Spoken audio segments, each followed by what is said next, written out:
And full disclosure, is one of my oldest and dearest friends. So she's here today to talk about identity, belonging and the meanings of disability. Thank you very much.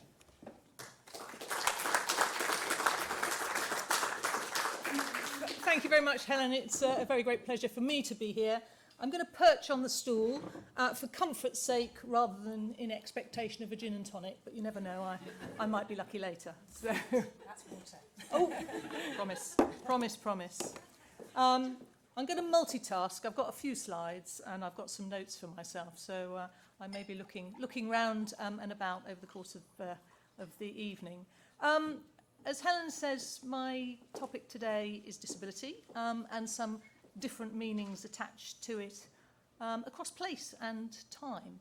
What it is, who might be assumed to be affected by it, who might reject, accept or embrace an identity as a disabled person, who might be forced or motivated to build an identity and a social group around it. As a personal topic for me, as I have an identity, this is an old version of me some time ago, a younger version. A personal topic for me is I have an identity as a disabled person. I've held that for about half my life now. But I hope there are things that I say that will resonate or challenge or interest you, whether in relation to disability or in terms of other experiences and identities that you may hold. Before I focus on what disability can mean and definitions and identities associated with it, I want to mention a couple of news reports that have intrigued me and raised issues about identity and group solidarity. I saw this the other day. I don't know what you can see of it there, but most of us, I guess, if not all of us here, know the date, maybe even the time of our births. We may think of our age as an immutable objective fact. We may not like it. Perhaps as teenagers, we wanted to be older. You know, we hankered after more of a voice and more choices. As we move, as I have done, into middle or later age, you know, we may think that we would prefer to be younger. We might go to the gym, not me, but some do. We might go to the nip and tuck merchants, again, not me, but some do. We might be trying, by doing that, to retain some of the qualities of a younger age or to be perceived as younger. We may also be very aware of age bias and age discrimination. So here we have someone who's actually trying to get his assigned age changed in response both to employment and to social bias and discrimination. He draws comparison in his comments when interviewed with gender fluidity. He is, in a sense, trying to deny an objective reality, we might say, and rejoin perhaps a higher status group with better opportunities. There are examples across gender, ethnicity, disability and sexual orientation of people masking or hiding aspects of themselves to avoid bias or to gain the opportunities of a more privileged group. It reminded me of a contrasting case a year or so ago in the US, which appeared to, almost be the opposite. A woman called Rachel Dolezal, who was supposedly outed, that was the language, as a white woman pretending to be black. And she described herself as transracial. And a few days ago, I saw another report of yet another sort of furore about a white man being awarded a benefit ring-fenced for black directors. So why are these two people, and there are other examples, from an apparent, some might say, position of privilege, doing what we might crudely call blacking up, choosing to identify themselves differently? Is it an attack on some kind of essentialism and pseudoscience of concepts of race, of the rigid binary of white and non-white? Is it an association, a solidarity with experiences of harassment, marginalisation and discrimination? Or is it the appropriation of an identity from a group that has carved out its own sense of pride, or for whom there are, in some places, rather a few, opportunities for redress in the form of affirmative or positive action. Why would someone want to identify with or belong to a marginalised, a maligned or disadvantaged group when one appears to have, perhaps, the choice not to? Rather than what we might sniffily call social climbing, isn't this some sort of slide down the status scale? Race is often presented in the binary form of white and non-white, sometimes of a white majority and black and Asian and ethnic minorities. And while these categories can be useful and necessary when we're considering inequality and discrimination from a research, a legal or a public policy perspective, while there are undoubtedly many people who feel a sense of community on the grounds of their country of origin, their language, their religious grouping, the colour of their skin, or another aspect of ethnicity, there are many who share a particular characteristic that feel no such sense of shared identity or of belonging to a community. What's the purpose of such categorisation and definition, particularly when there is an implied norm of white and then categories of those who differ? So I tick those boxes, we've probably all done it, as white British when I fill in monitoring forms. I'm happy to do that because I know that monitoring these things is important. I also know that I've been hugely the beneficiary of bias in my favour.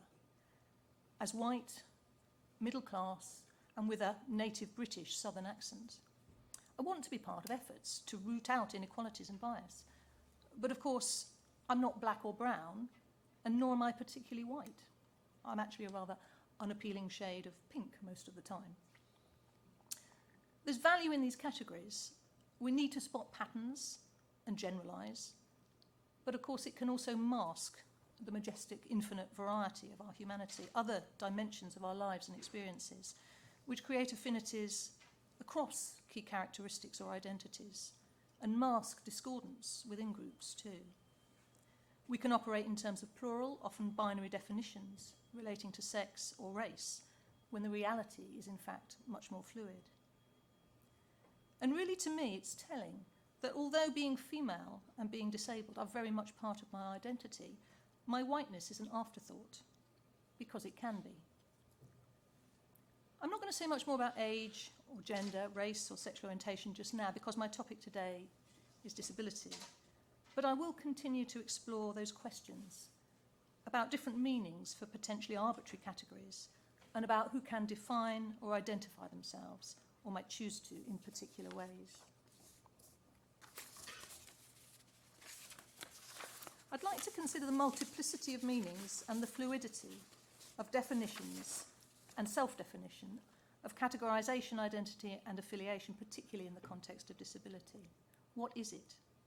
I'm going to spend some time considering what we might mean when we think and talk about disability, how different concepts and associations have been attached to the experience of illness, impairment, differences in how people look, move, communicate or think, in different times, in different places and by different groups, be they medical, legal, administrative or governmental, academic, or by those experiencing illness and impairment themselves. I'll consider the different reasons why people, including me, might choose to identify or not as disabled, and the implications, benefits and disbenefits of choosing to belong to such a group. So let's start with the apparently simple question of what we mean by disability and who is disabled. I ask many people what they mean by these terms, and I often do that when I'm delivering training. And they start with an image of a wheelchair, with connotations perhaps of a constant, static experience. Someone who's paralysed perhaps. Maybe they'll add in someone born deaf or with an intellectual impairment, someone who's lost their sight. They might then pause and reflect on some variety in when such experiences might start, for example, from birth, following the gradual or sudden onset of an illness, after a traumatic accident, as a result of what we might call the ageing process. Different causes, different times in our life, from the relatively rare incidence of childhood to the increasing likelihood, by some estimates over 45% over the age of 65. So the wheelchair still looms large in our minds and all around us. It's the international symbol of disability in parking lots, airports, train stations.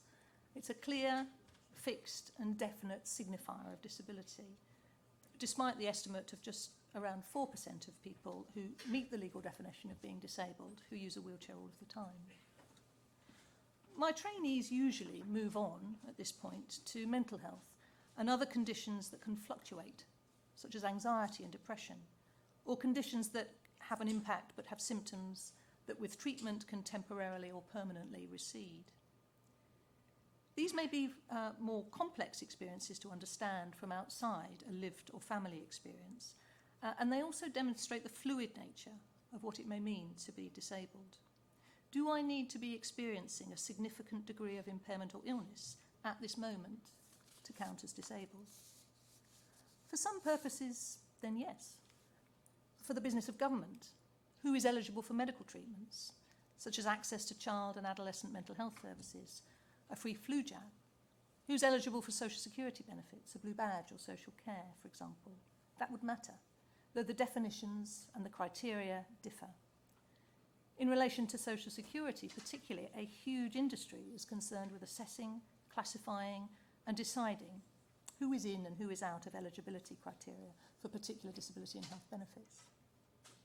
Even here, the boundary is fluid.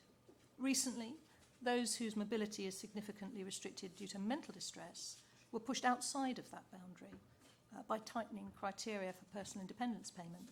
But following a case in the High Court and a finding against the Department for Work and Pensions, the boundary shifted again to include them. And something similar has happened in relation to blue badge eligibility recently too.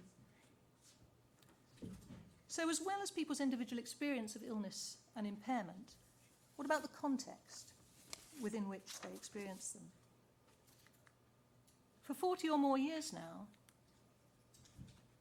disabled academics and activists, including Vic Finkelstein, Mike Oliver, Colin Barnes, Jenny Morris, Tom Shakespeare, and Jane Campbell, now a Baroness, have named, explored, and critiqued the social model of disability, which contends that what disables people with impairments or illnesses of whatever kind is the social response to those who differ from a perceived norm or average.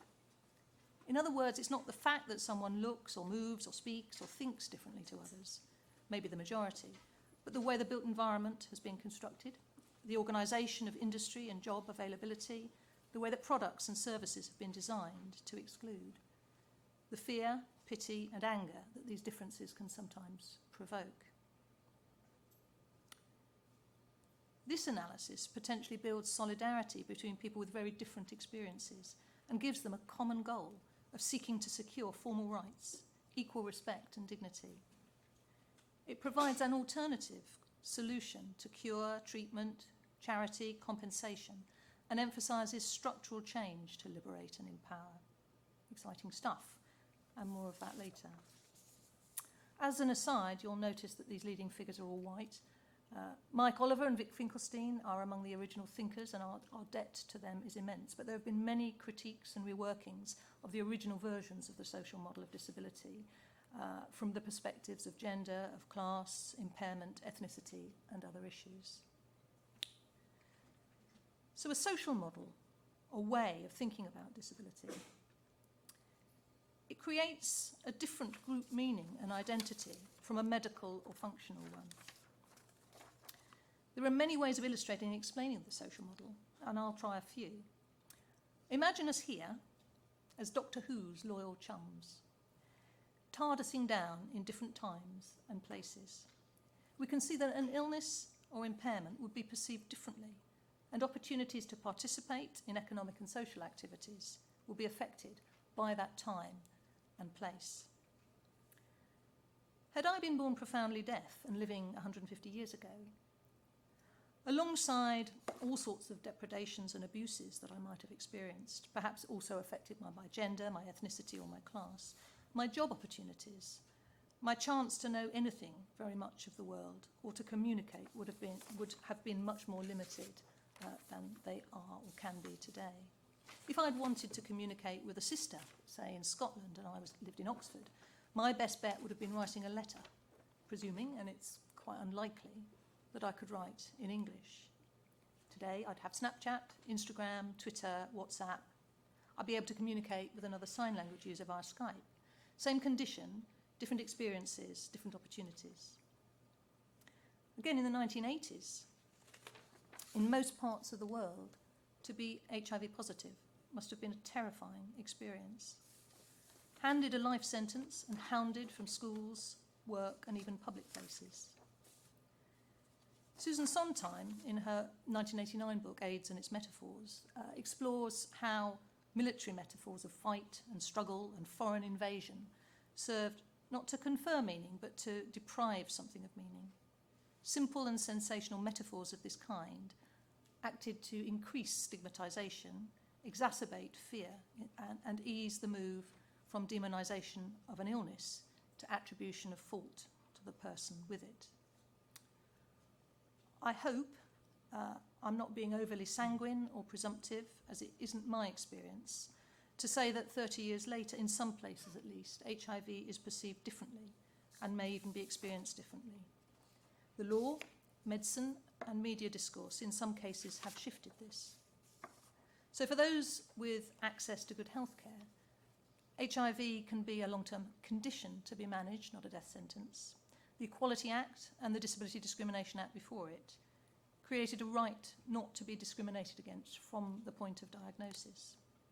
There is still stigma and discrimination, of course, and in many parts of the world, HIV is still a death sentence, and those with it face terrible discrimination. To imagine another of our TARDIS travelling chums, what are now commonly called mental illnesses are another set of experiences where the geography and the century or decade might radically alter the interpretation of our behaviours and potentially our chances of being alive, of living within the community, of working, or of having children.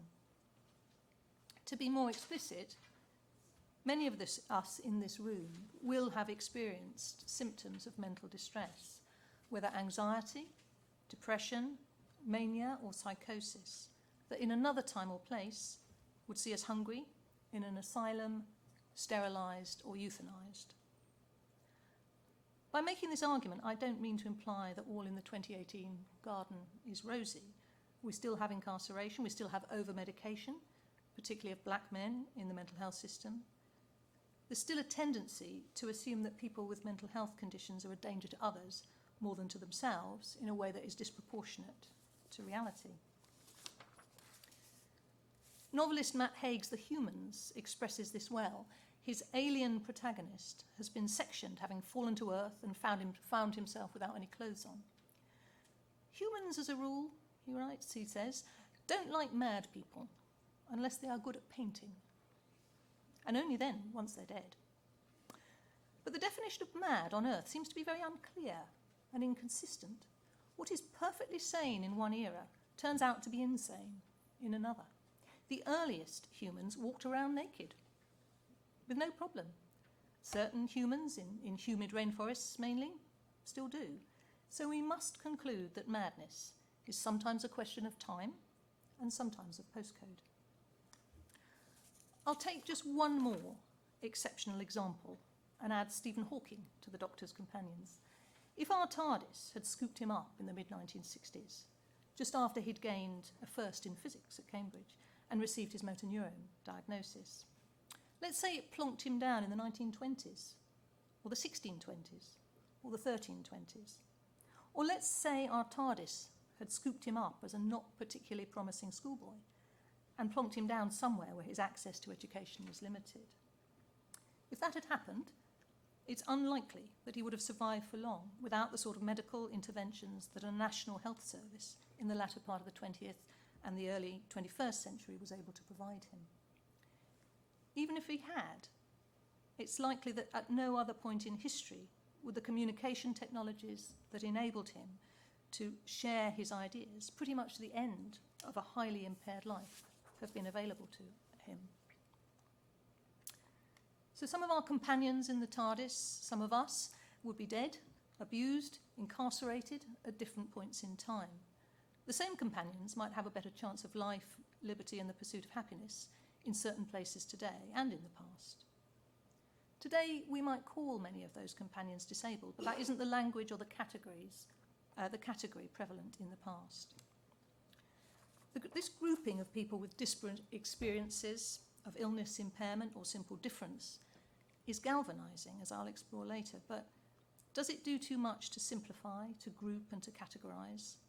Are my experiences as a white, middle-class, female disabled person with mild to moderate mental health challenges and some physical impairment, are they really, in a meaningful sense, comparable to someone experiencing severe mental distress, perhaps partly as a result of the daily aggressions they experience because of the colour of their skin, who've been further brutalised, perhaps, by these experiences through over-medication or within the prison service? Again, you might like to explore that question further. I'd be interested in your views.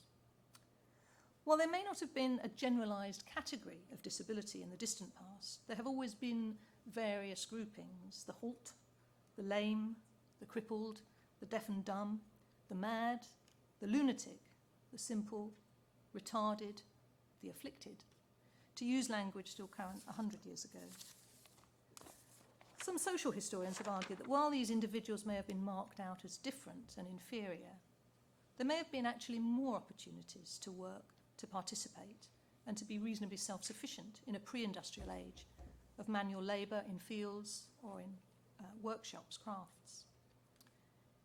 In recent centuries, such categories have been forensically and more effectively investigated by medical examination and diagnosis. And in many cases, the impact of illness has been ameliorated by treatments and technologies.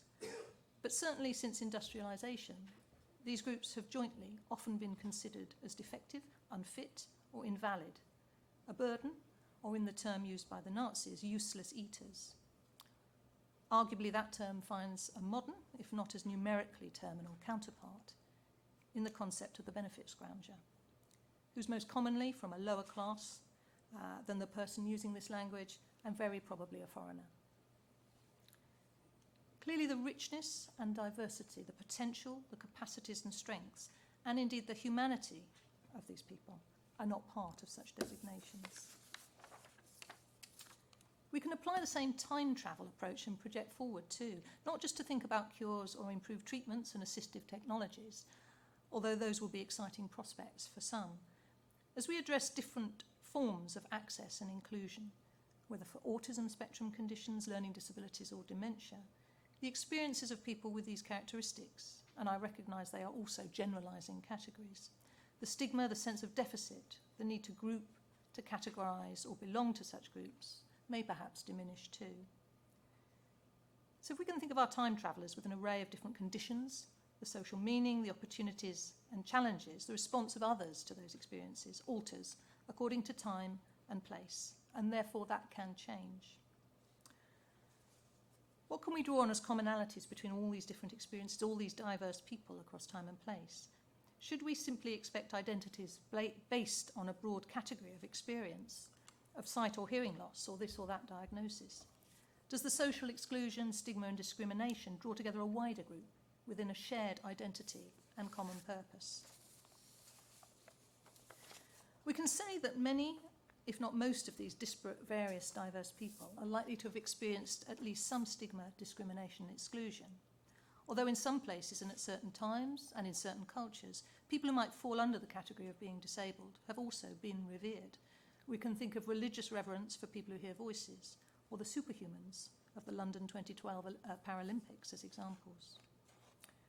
The social model, or way of thinking about disability, certainly draws together all these very diverse people and experiences and views them through the prism of oppression, discrimination and disadvantage. A political prism, undoubtedly, but still a profoundly negative one. So we can see social meanings forged by contextual factors such as industrialism or capitalism, medical categories. And we can also say that disability during the last 50 years in Britain, the United States, wider Europe and elsewhere has been socially constructed and its meanings extended through group solidarity and identity. A recent book, The Minority Body by Elizabeth Barnes, talks of disability as being defined as a category of individuals treated as social minorities with non-standard bodies, seeking equality through social solidarity. A diverse group, a big tent, for some the choice about whether we are in or out. Let's look now at British law and disability.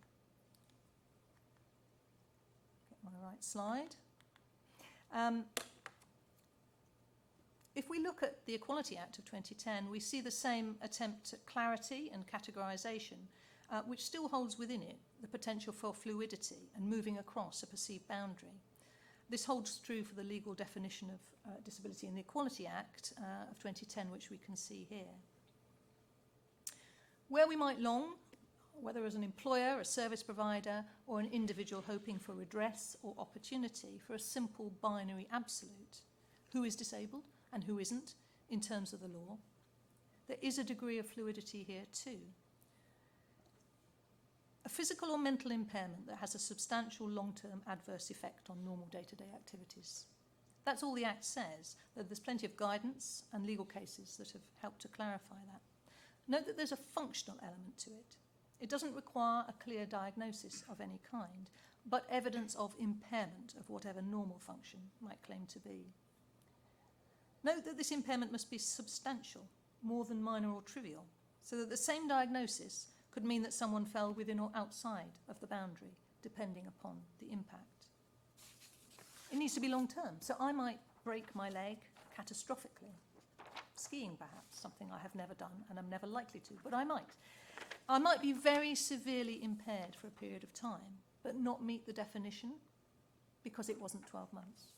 Whereas someone with a more moderate impact from a condition, because it lasts or is expected to last more than 12 months, would be included within this boundary. So how we draw that line or boundary? Where would the wiggles be, if you like? While it's predominantly function and about symptom or impact, there are some specific diagnoses and situations that are highlighted by the guidance as being in or out. We might think of them as exceptions. So HIV, I mentioned, cancer and multiple sclerosis. The law and guidance since 2005 makes clear are to be considered as meaning as someone is disabled for the purposes of the Act from that point of diagnosis. Just those three. Arguably the same things might apply for other conditions. Other things are excluded, such as pyromania and kleptomania. Arguably, they could be mental health conditions and could also have an impact on daily life. And dependency on drugs and alcohol is also excluded, although such dependency is likely to mean some physical or mental impairment, possibly substantial and possibly long-term. The Equality Act is about the interaction between differences of function or appearance and social responses, individual or institutional, as well as about establishing what seems right, British and fair in the area of rights and responsibilities. It has what we might call a medical model element to it, but it's also centrally concerned with discrimination, intended or not, and about structural inequality. It sets out clearly and firmly the expectation that British employers and providers of services will work to tackle gaps in equality between different groups. Overall, it mediates its provision through 9 protected characteristics of age, disability, gender reassignment, marriage and civil partnership, pregnancy and maternity, race, religion or belief, sex, and sexual orientation, to use the terms in the Act. Creating a sense of distinct groups of people with rights, some of whose characteristics might seem fixed and indisputable, such as, arguably, our current age, but others that are acknowledged as being those that we can move in and out of, for example, as we move through pregnancy, alter our religion, explore new gender identities or sexualities. And certainly as we move usually into, often in and out of, occasionally more or less permanently out of the experience of impairment or illness, long-term illness, we may cross back and forward across that conceptual boundary of being disabled. Our experiences are mostly certainly not binary, disabled or not disabled, and the opportunities, and as the social model teaches us also the outcomes likely for us in relation to what our lives may be like, are also mutable, contingent and dependent upon context, time, place and other variables. So much for medical, social, administrative or legal definitions. Let me come back to identities, projected, rejected or embraced. And why would I, like those people I cited at the start, actively choose to align myself with a group that we might think of as stigmatised, disadvantaged or discriminated against? You may have noticed my posture. I have scoliosis, a curvature of the spine. My father also had it, and he said that he had about him the merest hint of superannuated corkscrew. I've also had both hips replaced and been treated for anxiety and depression. These things may be more or less obvious to you, and arguably, particularly when I'm sitting down, I have every chance of passing as non-disabled. So what do I gain and what do I lose from defining myself as disabled and identifying with a group that is variously stigmatised, disadvantaged and discriminated against, or by contrast, full of pride, energy and activism? Preparing for today, for this lecture, it's been interesting to reflect upon that and realise that it's an identity that really for 25 years now, for half my life, I've chosen. It's been galvanising, at times exciting, perhaps sometimes puzzling to those close to me, and at other times perhaps has limited or held me back. A word then about my own disabled identity, my involvement in broader public debate and action on disability. My conscious experience of impairment or difference started when I was 10 with that diagnosis of scoliosis, just as I was beginning puberty.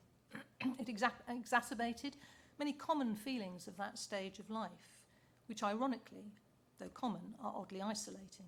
A sense of unease about a changing body, a sense of being different, strange. I had great friends, the odd boyfriend, very odd boyfriend, no. But there was always a sense of not belonging or fitting in, of being odd or weird or strange. What access to the disability rights movement gave me, as it rose in that pre-internet age for me, apparently from nowhere in my mid-20s, was a liberating sense of group identity and solidarity.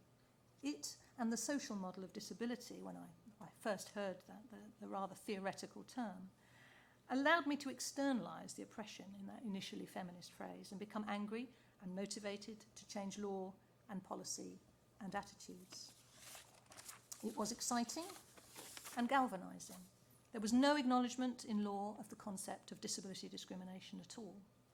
We saw ourselves as active in a civil rights movement, following in the footsteps of black activists, suffragettes and gay people.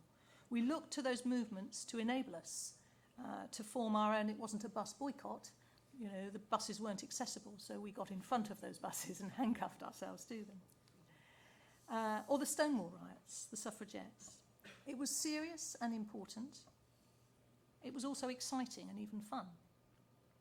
Bliss was it in that dawn to be alive, though rather less violent than the French Revolution, of course, and to be youngish was very heaven. So here's me again, about an hour before I was arrested at a demo in Whitehall, obstructing the public highway, i.e. handcuffed to a bus. I'd already met my husband, Adam Thomas, by then, and this direct action and the police caution that followed proved the catalyst, you might say the aphrodisiac, that started our relationship. He rang to thank me, as it were, on behalf of disabled people everywhere, for my selfless act as an ally of solidarity. I had to explain that I wasn't, as he thought, non-disabled. In fact, I had my own relevant experiences, my own reasons, and my own personal reward for joining this movement, for demonstrating my anger and desire for change. Adam very much wanted to be here tonight and would have his own stories to tell about these issues. He happens to be speaking at another event in London. But I'd just like to play, if we've time, I don't know what the time is, Helen, but I don't, and in fact I'm not sure I can, because I don't know how I can, but I've got a little film that includes Adam, so I'd quite like to, if we have time, to just play that. Let's see. Are they gone? Oh, there's one. I'll just play this one then. Here we are. When we got married in September 1995, which was just before the DDA was actually, passed in the November, on our wedding night, we booked into a really swanky hotel. And I put 2 single beds in it. Thousands were campaigning for the Disability Discrimination Act in the 1990s. It was an exciting and empowering time for many. But for 2 young disabled campaigners, a chance meeting at a protest sparked an extraordinary story. I remember being handcuffed to this bus and you were handcuffed to another bus, and by the time the police actually got the bolt cutters and cut me off, you'd been arrested. Afterwards I sort of put the word around and found out who she was. And I did the absolute classic of ringing her up and thanking her on behalf of disabled people for getting herself arrested. Didn't even dawn on me that you were a disabled person. Very graciously thanked me on behalf Done of that Yes. line already. Britain's I think. disabled people. Well, It's really a bit funny. Well, she told me to go myself. No, I didn't. Shortly after that, we started going out, and then we were married about 6 months later. And we're still here after 20 years. In a way, the 1990s and all the campaigning for the Disability Discrimination Act, it just feels like yesterday. I really remember the energy, the enthusiasm, the excitement about it all. It was an amazing time. I didn't know anything about media work, I didn't know anything about politics, campaigning or anything, but I wanted to get involved. And I had the most incredible experience. Within 2-3 weeks, I had a path into Parliament, I was being asked my opinion, I was giving media interviews. It can open up so many opportunities for you, but the main thing is it can empower who you are and make you proud to be who you are. We are marking the 20th anniversary of the Disability Discrimination Act. I'll cut that off now. There we are. We said it in a far shorter amount of time than I'm taking, but Adam really wanted to be here in spirit, or on film, if not in real life. So the rest is sort of personal history, I guess, and we'll close the honeymoon bedroom door on much more self-revelation here. So to move from an isolated individual identity to group solidarity, to activism, and eventually achievement, the Disability Discrimination Act, and to disability pride. Disabled people's organisations sprang from the need to belong, to recreate and to valorise a group with shared experiences, to create change. The disability rights movement has its own member-led organisations, providing advice and support to others, advocating and lobbying local and national governments for choices and rights, its own flourishing artists, arts organisations and festivals, and media too. The new lottery-funded National Disability Arts Collection and Archive preserves some of that just free internet history. But what exactly do we mean by pride, disability pride? Pride in our differences, in our perceived, maybe actual deficits. The associations of disability, whether tragic illness, injury or impairment, or of disadvantage and discrimination, are overwhelmingly negative. Yet disability rights and arts organisations sometimes seek to redress that balance. And there's some organising of ideas about the particular qualities that experience of illness or experience of discrimination can bring. Take mental health. What a huge resource those of us with some relevant experiences could be. We know about the deepening crisis of child and adolescent mental health problems. Many of us have managed a huge additional workload through much of our lives of pain, fatigue, confusion, anxiety, voices for some, managing others' provision of personal care to us. Some of us may have cognitive differences that place us outside of the neurotypical, which give us a greater potential perhaps for innovation or problem solving or prolonged concentration. This doesn't make us collectively or any one of us superior, more resilient, more empathetic, better managers or innovators or communicators, but it might make some of us some of those things, like the Paralympic superhumans that Channel 4 chose to highlight. And it may mean, singly or collectively, that we can contribute more to our communities and societies, to our understanding of the interdependence of all people, to our acceptance of all the frailties human flesh is heir to. So why did I choose a disabled identity? Is it an appropriation? Is it presumptuous, reductive, self-stigmatizing? Is it liberating, galvanizing? An acceptance, even a conscious acknowledgement of that frailty and of the limitations and deficits, the interdependence that is part of how we feel, how we become fully human and how we form bonds and relationships. It's not all I am, but it is an important part of who I am. I maintain some ambivalence about its place in my identity, my right to assume it, and the value or meaning of my experiences of ill health and physical limitation. I recognise that many people with more objectively impairing conditions than mine reject the disabled identity and the generalising sense of a single group identity, and I respect that. If it sounds messy, that's just the way it is. So finally, I just want to say, If this exploration of the limits and benefits of multiple identities allows us to step outside of some of those binaries of disabled and non-disabled and other apparent dichotomies, what's the value? It may be essential to categorise and generalise for certain purposes, for research, to consider common experiences, barriers of building, policy or of attitude, for conferring rights and duties, for ensuring that social security benefits are available to those who need them, to generate solidarity, provide a collective voice, to liberate oneself and others. This place of strength, pride or resistance need not be in conflict with an appreciation that, of course, we have much more in common, as Joe Cox said, than divides us. To flourish as humans, we need to find affinities and commonalities across apparent differences of age, gender, disability, sexual orientation, ethnicity, class, income, etc.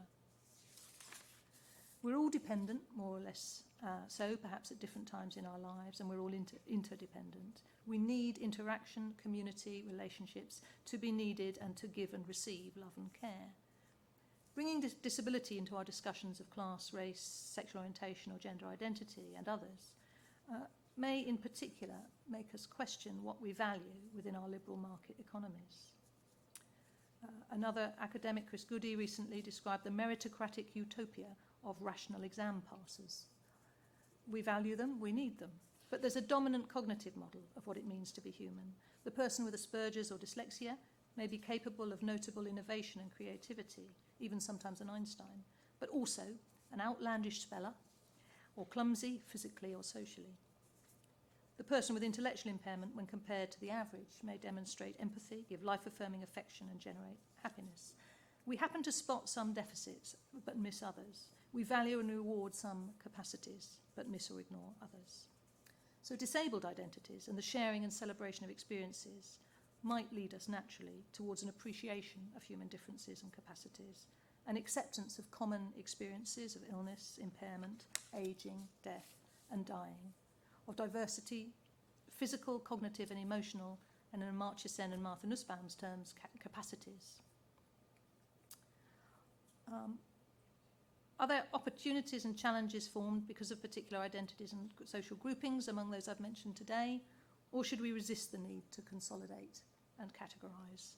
I look forward to hearing your views on all of this, and thank you to Mansfield and to Helen for giving me an opportunity to share my perspectives and my thoughts. Thank you.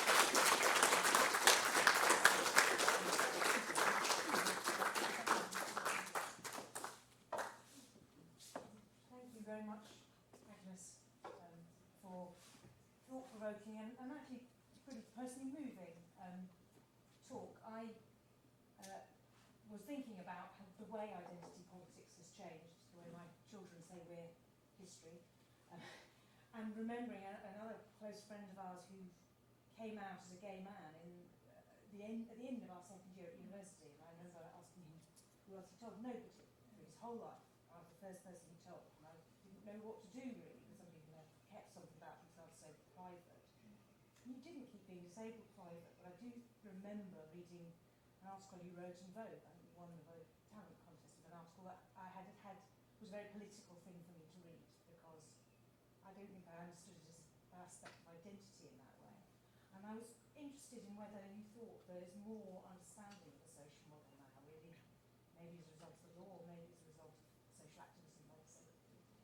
I think undoubtedly it's changed out of all recognition in the last 30, 40 years, and that's to a large extent down to those academic theorists, but also the kind of the simplified.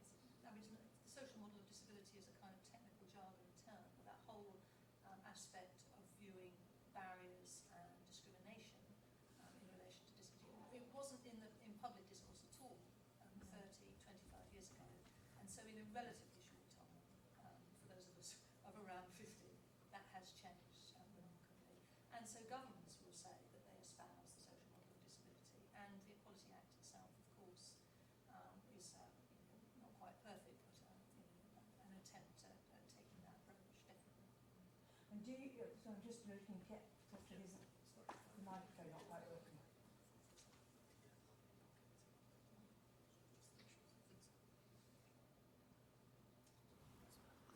Is that better? I hope you could hear me earlier. Did that go wrong? I think mine's on. It's a very long time to be sitting. I hope it wasn't too bad earlier. And I'm also just interested in whether you think those changes in perception are more as a result of the law, kind of obedient mindset, or because of persistent social action. Well, the easy answer is it has to be both. I mean, I think how that relates to the question of identity is interesting, and of course, many younger disabled people don't identify because there doesn't seem to be that same reason to do so as there were. In fact, what happened after the very intense campaigning of the 1990s is that disparate groups, so from disability charities to more kind of radical Marxist activists, who had uneasily worked together, split apart again. So there was something about that historic moment. And so there's perhaps less of a single voice now. I think the law has changed things enormously. It's not necessarily the only component of closing those equality gaps, but it's a very, very powerful one, obviously.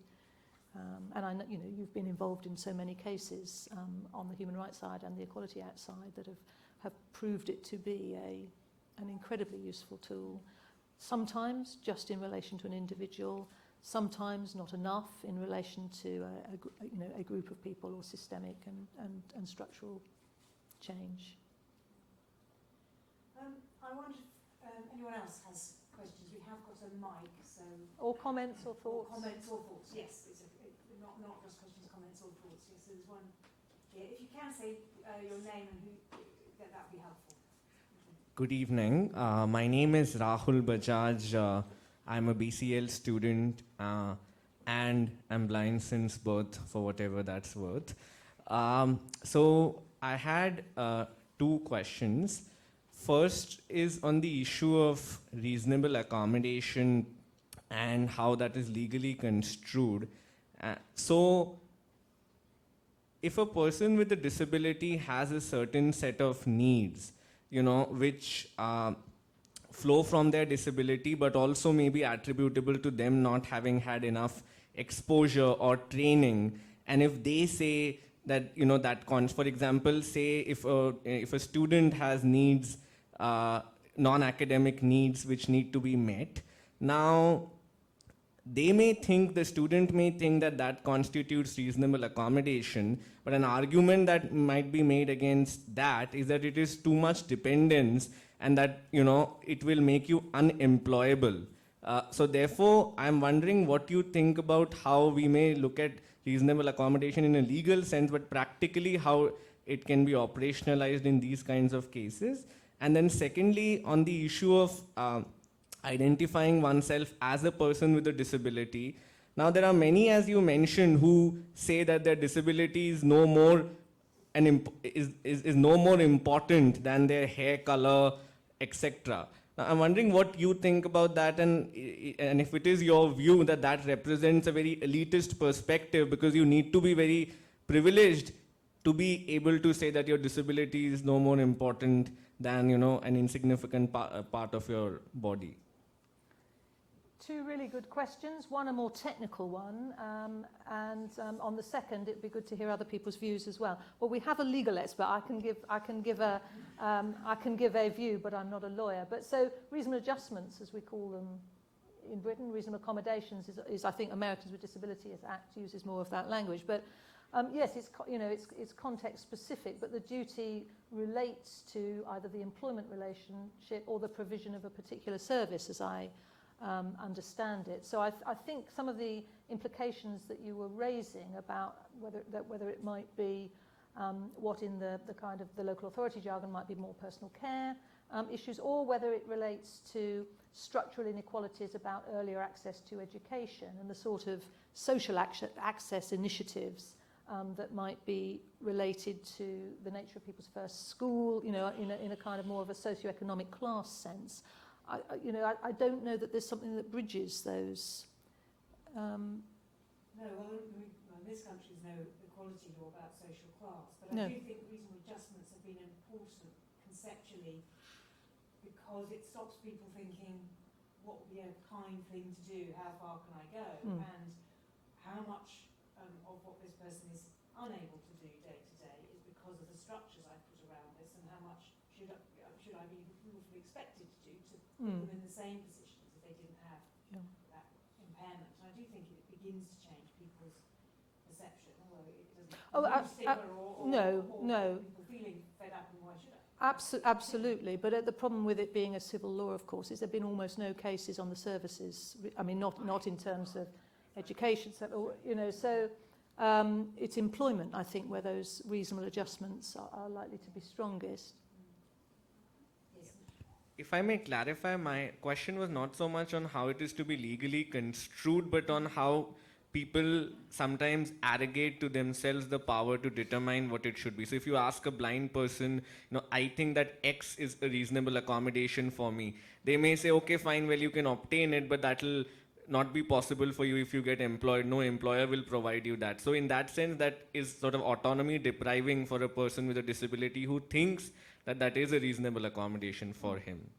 And it ought to relate to the particular context. So what is reasonable in an education setting should not, one of the factors of reasonableness is not your future employment prospects, as I understand. There would be costs, there would be disruption to others, there would be any health and safety concerns, is the adjustment actually going to be effective in terms of reducing or removing a substantial barrier? But the sort that sounds like people arguing against delivering what they have a duty to do, to me. But you mentioned the identity point, and again, I don't want to do much more talking because I've done more than enough. But I think that was very interesting, and I explained for myself about the kind of the almost unthinking, the unnecessity of having to adopt explicitly a white identity. And also, of course, my associations with doing that would be of a kind of white supremacist approach anyway. But my view is that these are subjective matters, and that how people choose to define themselves in most contexts is absolutely up to them. So I know many people with, what we might choose to describe as very significant levels of impairment who do not identify as disabled. And in some ways, I'd rather leave it to them. And I think we see almost too much often of those individuals with particular characteristics in positions of discrimination and inequality having to do all the heavy lifting. Whether they are affected to a small degree or a large degree, it often falls to the minority person in whatever sense to do that heavy lifting of advocating and working towards equality. And I think it's for others to step up and step forward as much as it. So I'm open to that. But really, disagree with me or please other views from other people. Yes, there are a couple of other hands that are saying. Hi, my name's Toll. I'm currently doing an MPhil. I'm also a blind student, so there are just two of us at least, I think. Yeah, exactly, identity.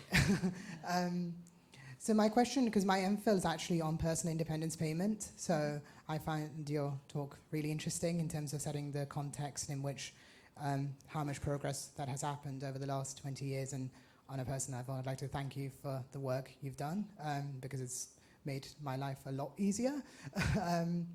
So my question was actually based on two things, really. One is when you said about the provision of the Equality Act, and you suggested it's quite fluid. And I was just wondering how it's, in what ways you'd think it's fluid when you compare it to something like the UNCRPD, which is currently sort of the standard of what should be, is the sort of the height of what the definition of disability could and should be. And sort of in your assessment of the landscape of disability, what the next sort of challenges that are facing disabled people and how to sort of try and get the best redress for those things. So sorry, I just sneaked in two questions for the price of one. So. And the UNCRPD, for a general audience, is the United Nations Convention on the Rights of People with Disabilities. I think the operation of the legal definition in the Equality Act is frankly fascinating, and a lot of cases early on fell at the first hurdle because people were deemed not to be disabled enough, and they were arguing that they had experienced disability discrimination. So going back in terms of that sort of almost that kind of essentialist approach about, is it a kind of intrinsic impairment or difference, or are we talking about behaviours? What was interesting, for example, is that across a number of, most of the protected characteristics, discrimination by perception, so where you are perceived to have a characteristic, are now discriminated against on those grounds, and discrimination by association, where you experience, whether it's disability discrimination or discrimination on grounds of sexual orientation or something else, because of your relationship or association with someone with one of those characteristics, kind of move us further into that sort of social model territory and are further about addressing behaviours and policies. So I'm going to witter on now, so somebody come and interrupt me. And then the second part of your question I've already forgotten because pressure. The challenges facing, the challenges facing the disabled community at the present, and how we'd sort of go about redressing them. What would, in your opinion, the best ways of going about redressing those? Again, I feel probably Helen could answer these at least as well as me. So, I mean, in terms of the, whether it's legal aid or whether advocacy services, support services, to help individuals complain their way to equality or to help them have redress, that, then there are massive gaps, obviously. And then use of the public sector equality duty and use of those parts. So, the law is both about prohibiting behaviours, but it's also about, expecting and enabling behaviours that actively narrow gaps, equality gaps, if you like, between different groups defined in the Act. So there are legal tools like that, and perhaps more advocacy and agitation in relation to making structural changes with implications for larger numbers of people. I think, disabled people's organisations over the last 10 years have both lost a lot of funding, have become more diffuse, but they have also shifted a lot of their focus to, the outcomes of austerity and ongoing, successive changes in relation to social security, and so the small resource was already stretched thin, and now it's stretched even thinner with the terrible hardships, particularly for some people, and the introduction of universal credit and all of those things. So that's a bit gloomy. So, but solidarity, funding for advice and support, peer support, judicious use of the law. Again, the Equality and Human Rights Commission has had some significant downgrading of its funding and its powers over the last 10 years. So we need to get back to a point of excitement, optimism, and possibility. But it's been tough going for the last 10 years or so, at least. I think you're right that the Equality and Human Rights Commission has just produced some research on how much more disability discrimination there is, partly as a result of austerity. On the other hand, I think it's one of those things about the combination of law and a political identity for disabled people. The public sector equality duty, for those who don't know, is a duty on public authorities to think about equality when they make decisions. And because disabled people have been quite politically organised, they have used it quite often when decisions are being taken to say, what about disabled people? Because they won cases when people really weren't thinking about it. I think it has mainstreamed more into policymakers' thoughts that they do have to address disability. There's somebody here, and then I think Marie. Hello, I'm Margaret Norwood, and my first specialist job as a physiotherapist was to be part of a rehabilitation centre for the physically disabled. But I soon came to realise that there was a great mix of physical and mental, and their outlook about themselves, but also about the other people who were having slightly different physical or mental problems, and it was fascinating to see how they actually helped each other in many ways, rather than concentrating on themselves. And there was also, I think, a more general application is needed, because many people want to help somebody who's physically disabled and mental disabled, rather than think about the person, if that makes sense to you, because I was amazed at how they actually helped each other in talking about experiences and many different aspects of that, which was, you might think a whole large group of disabled people would be a confused one, but it wasn't.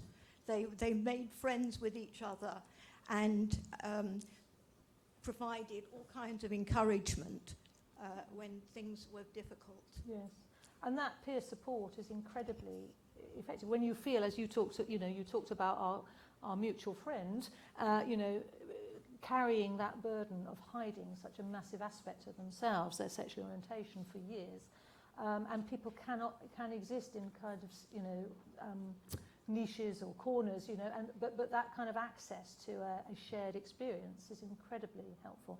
I think the other aspect of that kind of how policy and cultures have changed within the public sector springs very directly from a group of people who in the late 60s, early 70s were literally breaking out of Cheshire Homes, Leonard Cheshire organisation, people usually with high levels of physical impairment and personal care needs, and lobbying for choices and rights about when they got up in the morning and when they went to bed and what they ate and who fed them and those sorts of things, which was pretty revolutionary at the time. They were supposed to be grateful and separate. And actually things like the Direct Payments Act in 1996, you can see that through, again, austerity tones it down, but person-centred care, putting the choices of the individual in the driving seat of social care packages, potentially allowing people to employ and pay for their own personal care. Again, things driven by individual disabled activists who coming together, peer support to change things. Marie. I'm going to be very cheeky and ask two questions. So the first is, I think one of the problems we've seen around universal credit and various other benefits is assessing the disabled person and their disability in a static sense. And I wonder what your view was about whether the definition that you had up, the Section 6 definition, should be adapted to actually better reflect the dynamic aspect of disability as that experience changes for people at different times for all sorts of different reasons. So that was my first question. And the second was, it's been brilliant seeing more people at Oxford, the more students, in a sense, come out as disabled certainly over the last 5 years, and begin to take part in that identity and in those discourses around that. But what I see a lot is the fatigue that they have in terms of facing all of the cuts to services that they'll have experienced. And that means that they're not in a position to be involved in activism. They just don't necessarily have the energy for that. So as a fantastic activist yourself who's brought so much to this country in terms of disability rights protections, what would your advice be to those in the audience who might like to take that kind of activism forward, but how they balance that against the energy restrictions they might have? Yes. Apart from make touch with Marie if you're in Oxford when she comes back from maternity leave, because she's a very important person in disability law and awareness in Oxford.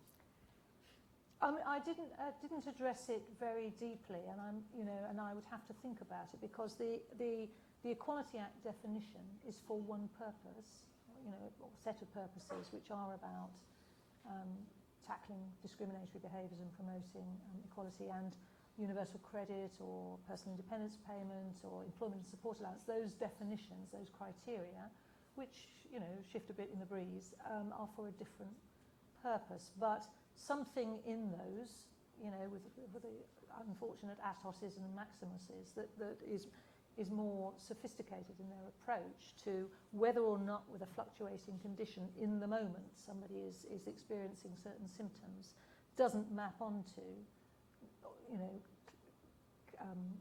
precisely and completely to personal care needs, to their likelihood of being employed, you know, but how you, you know, you can see the trouble that just the rollout of universal credit has created. So the challenge of a responsive social security system, you know, that would be the ideal. But quite how, you know, given the track record of successive governments, and just the hardships of change, any change, you know, that's a big challenge. But I think absolutely a more responsive and reflective assessment process, were it to be possible, that could capture that, would be really helpful. And then in terms of activism, I mean, I'm an ex-activist. I don't describe myself as an activist. I was for a period of time. And as you say, life, you know, whether you're a student or whether you're a parent or, you know, you're just a kind of trying to earn a living, you know, there are always those balances. So my activism did come at a kind of a time when I didn't have dependents. I was in a position to give that extra bit of energy.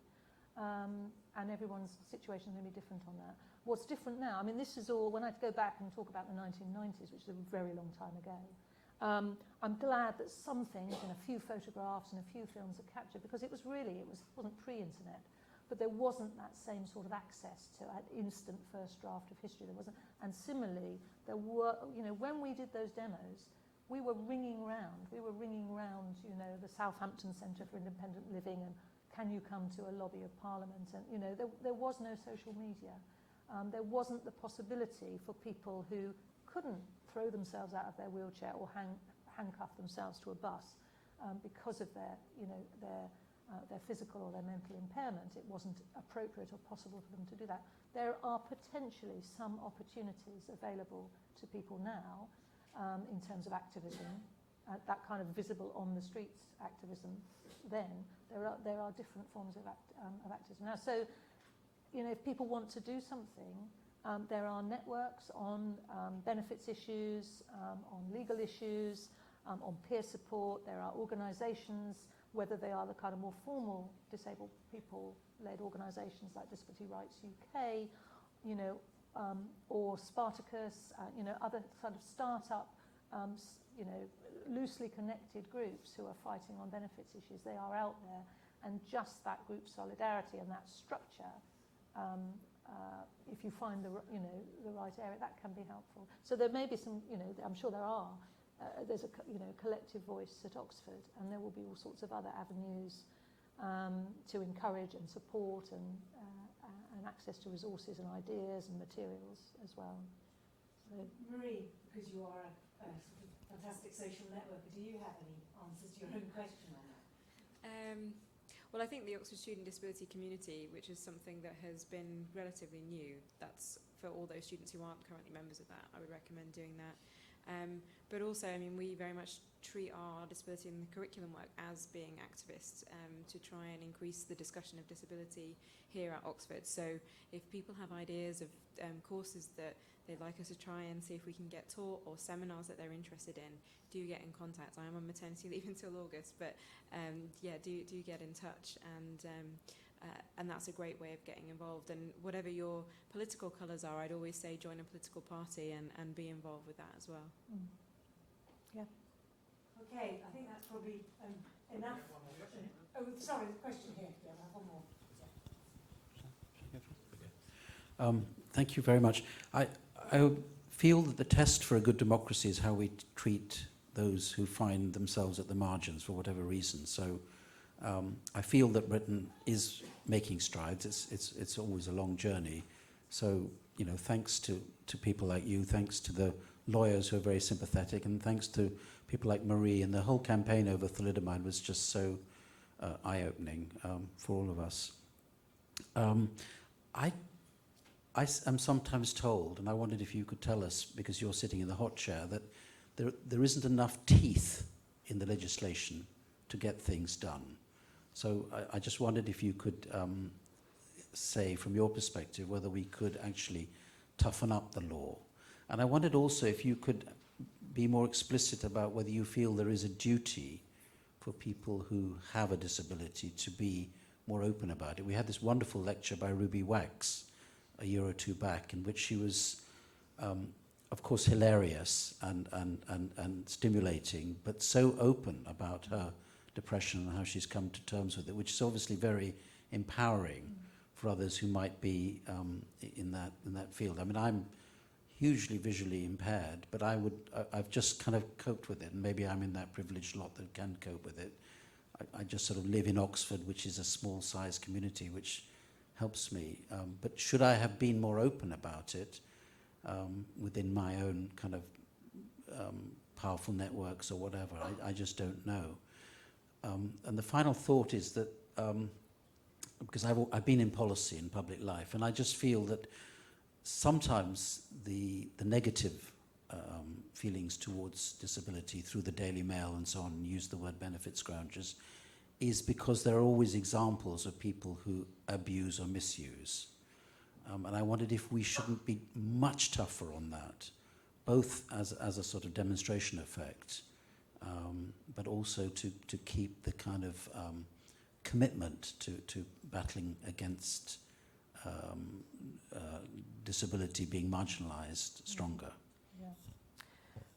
Sort of three main things there, so just very, very briefly. But on your last point, I mean, I think always what's sort of salient and stands out are those extremes. So, you know, yes, you will find people who, within a certain narrative, seem to be exploiting the system in small numbers. Certainly fraud in Social Security is minuscule when it comes to disability benefits, but there will be, you know, examples to be found.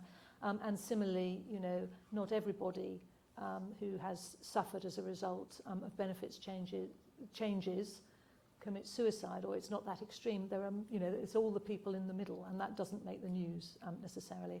Very briefly on your duty point, personally, I don't believe it's anybody's duty. I think it's helpful to others coming along behind, or to, you know, others around you to you know, come out, but it has to be a choice for the individual, because I think it's too much sort of additional pressure. You know, many people walk around with an additional, somebody talked the other day about a backpack of kind of a burden of oppression or whatever, or just difficulty in life, and to impose another duty. I think it's helpful when people do, but I don't think we should push that on people. I suppose I'm a bit of a gradualist these days. When the Disability Discrimination Act came in, you know, it had more holes than the colander. It was, you know, but it established the principle, the idea of Disability Discrimination Act. The Equality Act is much, much stronger, and I guess it's intended to represent the balance for employers, service providers, individuals, about what feels appropriate in Britain today. But you know, there'll be plenty of us. And Helen, as a practitioner, I'm sure you have much, you know, you will know the flaws, the weaknesses. For me, you know, a lot of them will be about access to justice as opposed to the formal rights themselves. It's my view that it's access to justice and the egregious cuts to legal aid that have been a bigger problem than the structure of the legislation. But I think I'm very glad that Agnes had her Rosa Parks moment. Not as glad as Adam, her husband. She can still go misty-eyed at the film. But I think she deserves her gin and tonic now. So thank you very much for coming. Anyone who's coming for a drink, it's in the SCR. And thank you. Thank you, Ellen.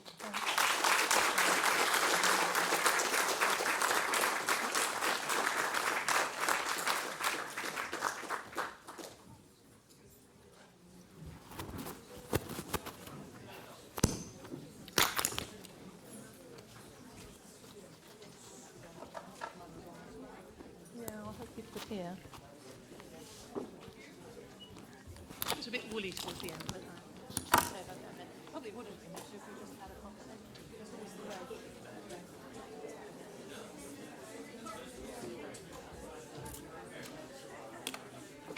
Hello, love. How was that? How was that? Ah.